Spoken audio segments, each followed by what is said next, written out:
I was just taking it all in. A lot of guys I knew already, and some I didn't. But I just kind of wanted to observe and keep my mouth shut and watch and listen and try to get in as much information as I could. Scott, you got to meet with the team, I know, on Monday, the full team on Monday. What was that experience like for you? What did you got a bunch of newcomers. How many newcomers did you welcome in, and what's the team look like now? It's gonna be a challenge for us. We have a good collection of athletes right now, but it's a bunch of individuals right now, and turning that into a team is going to be a big challenge for our players, our coaches, and everybody in the building. We have over 60 new players on our football team right now because of the way college football is, and 2 portals, and taking over a team that was only about half filled as far as roster spots. So we had a lot of work to do, and I like where we are, but right now, like I said, there's guys in the room that don't know half the people sitting around them. So it's going to be a real test for us to try to get ready to play and develop a team mentality where guys care about each other. First, they just got to know each other. What's your how the spring portal went for you, just in terms of players you may have lost and players that you gained? Yeah, I think being a new coach in this era, in a lot of ways, is really challenging. In some of the ways, may be good because you can make changes to your team a lot quicker than you used to be able to. There were some more changes after spring, but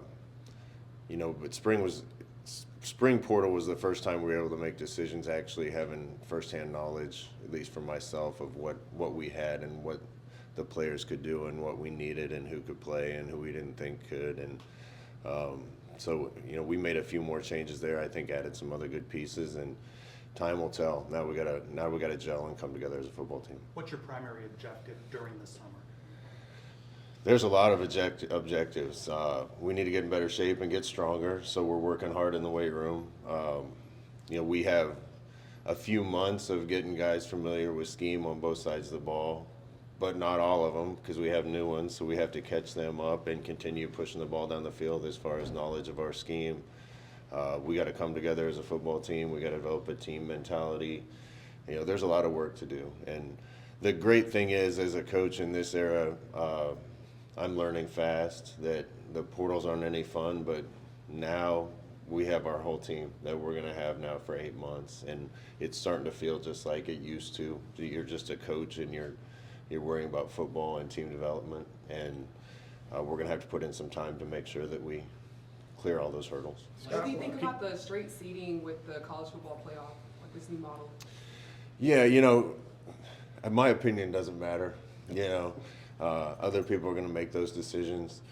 I'm just a traditionalist, I guess, and I think you play your way into anything. So, ideally, in my opinion, it's just my opinion, the conference winners probably deserve to be in, and then it's probably the next best teams, 11 teams. And again, I don't have any power to make any of those decisions, but I would have loved that a few times and other times in my career when I think we had a good enough team to be in a top 16, and I think there's smart enough football people out there that can judge that. They're talking in the next room, Kenny is, about the idea of getting to one transfer portal window, and they said that basically coaches talked today about agreeing to having one window. Is that something you'd like to see, having gone through this for the first time in the experience? Yeah, 2 windows is crazy. And it's unanimous with the football coaches, at least in the Big 12, that I can speak to, that it's got to be one portal. You spend all that time recruiting guys and retaining guys, and spend more time with them in the weight room and even more time on the football field, pouring into them and trying to get them ready to play, and then they leave. And roster management is impossible, trying to figure out how many high school kids you can take, because you don't know how many of your kids are still going to be there, how many other kids you're going to take after spring ball. It's too much, honestly. So I know we were unanimous in agreement on the fact that however it happens, we all hope there's just one portal. You mentioned that one of your season under the lights, back-to-back home games and back-to-back night games. How excited are you just to kick things off in September? Yeah, I can't wait to get back in the stadium. I've been running some stadium stairs, so I've been in there, but they're redoing the field right now, so I'm not on the field much, but I got a lot of special memories in that place, and I think it's good for us with a lot of new players to get some experience early at home in a friendly environment, and hopefully that gets us off to a good start, or gives us a better chance to get off to a good start. You Was it mentioned like during your getting acquainted? introductory press conference that you were hoping, during one of your introductory press conferences, you were hoping it could shift with the NIL to more of like an NFL-style free agency. Is that still a goal that you want to try to advocate for? NFL style free. Like where players are on like contract based, like instead of, not contract, but more like making actual commitments instead of being able to leave. Again, there's what I say doesn't matter. I just got to follow the bouncing ball and try to win a few games along the way. But it's a really difficult system right now. There's several guys on our team and a couple that aren't on our team that you renegotiate with 5 times before they're finally your player. Contracts aren't binding. Somebody calls them and tells them to get more money somewhere else, and they're talking about getting in the portal again. And that's where one portal would help, because once you get that settled, then you can just get along with the business of getting them education and coaching them to play football. And hopefully there's more changes coming. I think one thing we've learned is the only thing you can count on is that things are going to change. And I think there's some much needed changes still that have to happen. What was it like meeting Commissioner Yormark and some of these other Big 12 coaches? I'm not sure if you're acquainted with some of them already, but how was that this week? Yeah, it was just really today. But like I said, I know a lot of the coaches. I think the Big 12 did a really good job. I have a long kind of history with the Big 12. I was in the first 2 Big 12 championship games as a player. So, I love the conference. I think they're doing a great job. I think it's a really good league. I think it's a very balanced league, as evidenced by what happened last year. And there's a lot of really good guys that are coaching in this league. So it was fun being around those guys. A lot of them I knew and a couple I met for the first time, but it's a good collection of guys. Scott, how would you describe the last 5 months? Fun, hard but fun. The first month was difficult. Just rebuilding a whole team, and I think anytime you're a new coach, in this day and age, that's going to happen. We had, I think, 49 guys on our scholarship guys on our team when I took the job. You need 85, so you don't have very long to try to find them, and that was tough. And really, between portals, it felt like it used to feel. It's just developing relationships with the players and trying to make the whole team better and being out on the field with guys and the things we all love to do. And then the second portal was too much.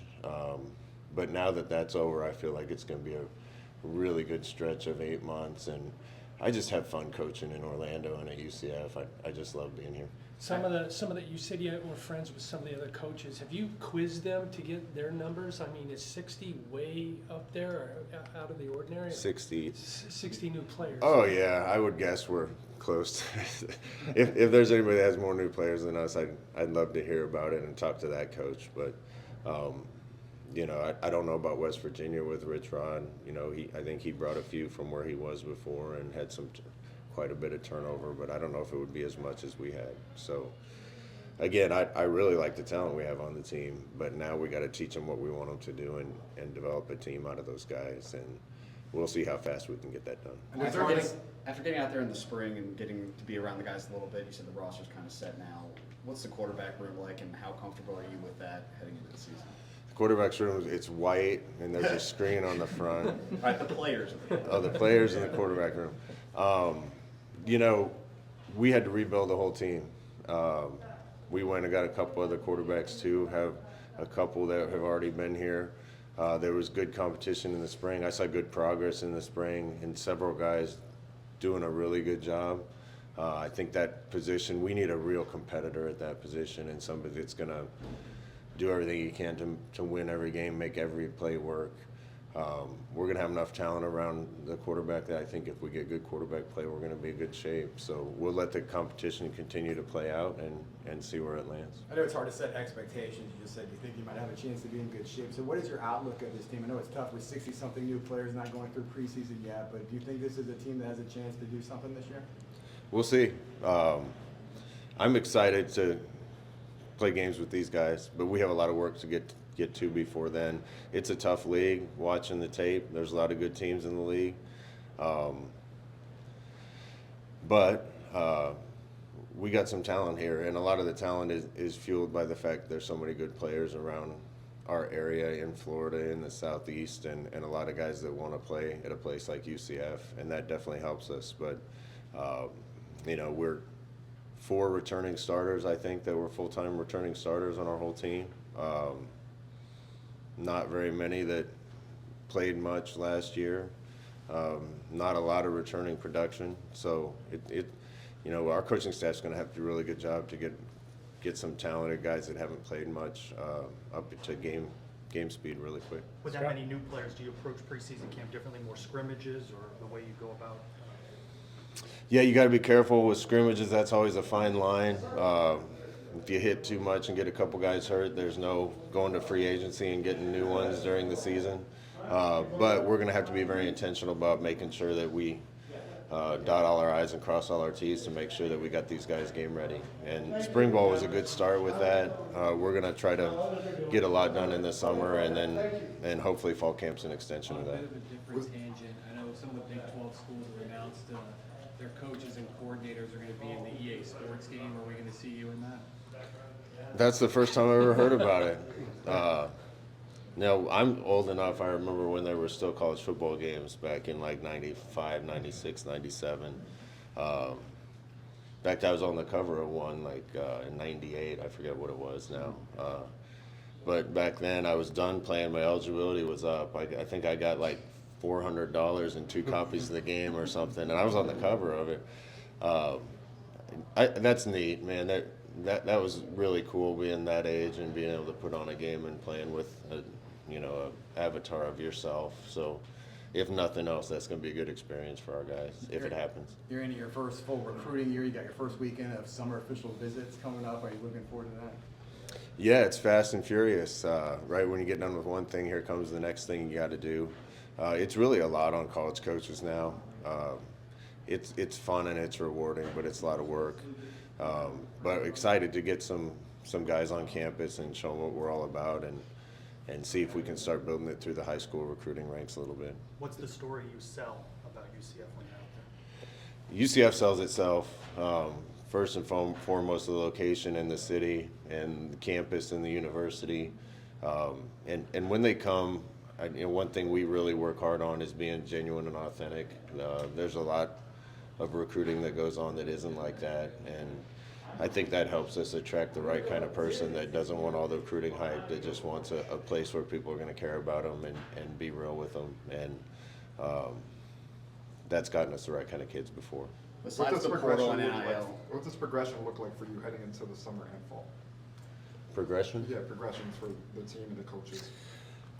We get a certain amount of time to work with guys on the field in the off season, so the guys are doing their lifting and running, and we get to meet with them a little bit and do walkthroughs on the field, as long as it's not person on person and offense versus defense, so it's more walkthrough stuff. But that gives us a chance to get on the field with the guys and make sure that they're intimately familiar with our schemes and our terminology, and they took a big step forward with that in the spring. But these guys just heard all this stuff for the first time in January, so we got to keep that going, and we're continuing to meet as coaches too to make sure we're on the same page. Besides portal and NIL, how much has this UCF head coaching job changed since your first go around here? Other than that, very little, to be honest. We're playing better teams now. We're in a big boy league now, and that's exciting, but we can also attract a lot better players now because of the league we're in. So I love where we are, also love where we are. People aren't going to pick us to do very well this year. That's great. UCF's always kind of performed with a chip on their shoulder and won a lot of games that people didn't expect them to historically, and I think that needs to continue to be part of our nature and who we are, and I think the kids are excited about the launching point that they have to try to accomplish more than what people think. Was there a message for the team after the second window of the transfer portal that you gave for the guys who stuck around and want to build something? No, not really. Those conversations have happened all along, and people don't want to leave Orlando, Florida. which is going to give us a great opportunity to retain a lot of the guys that become good players in Orlando at UCF. The biggest message was, all right, boys, now here's your team. Now we have to take this group of people and turn it into a team. And that can't just be the coaches working on that. That has to be the players. The defensive guys need to be tight with the offensive guys and vice versa. And that's hard to get done unless everybody's intentional about it. You talked about in spring, not wanting to name leaders for this team, and you wanted them maybe in the summer to kind of start emerging from that. Do you expect to see that over the next couple of months? And how do you think these guys will do, maybe stepping forward as being those leaders? Yeah, as coaches, we are going to be purposefully identifying guys that need to be in leadership roles and then empowering them and putting them in those positions to be in charge of things and to start to have a voice on the team. That happened organically anyway. The spring gave us an opportunity to kind of identify who we thought some of those people were, but it's time now for those guys to step forward and start holding other people accountable and taking the reins a little bit. Your third game, you got North Carolina coming to Orlando. Bill Belichick's obviously in the news for a lot of reasons. What's your experience with Coach Belichick? Were you a player maybe when? Yeah, Bill was my DB coach and defense coordinator my first 2 years in the NFL with the New York Jets. So I think I met Bill for the first time in January of '98 or February of '98. So I've known him a long time. Obviously, the success he had, after I met him for the first time is never been matched in pro football. So it'll be good to see him again, and I know how good a coach he is, so I know what kind of challenge we have in front of us. I guess the big question is, did you play yourself when you were playing in the video game? I've never been a huge video game guy. I played a few times. The only 2 games I ever really played at all. I mean, I'm not talking about Atari and Nintendo because that's how old I am. Come on, man, that's what I grew up on. Yeah, me too. But NHL '98, I was a big Avalanche fan, and we played a lot of hockey when I was in college. And then when I was at Oregon, my receivers got me playing Modern Warfare 2 a little bit, Call of Duty. But all that did was make me mad. All these little 8-year-olds were talking crap to me over their headsets when they shoot me, and I'd respawn and get shot again, and that didn't last very long. Is the family, are they moving down this summer? Or, My family, I'm happy to say, Ashley and the kids will be here in 3 days. We left them in school in Arizona and wanted to let the kids finish the year out. And it's been hard on me. It's given me more time to get things done around the office, but I can't wait to get my family down here.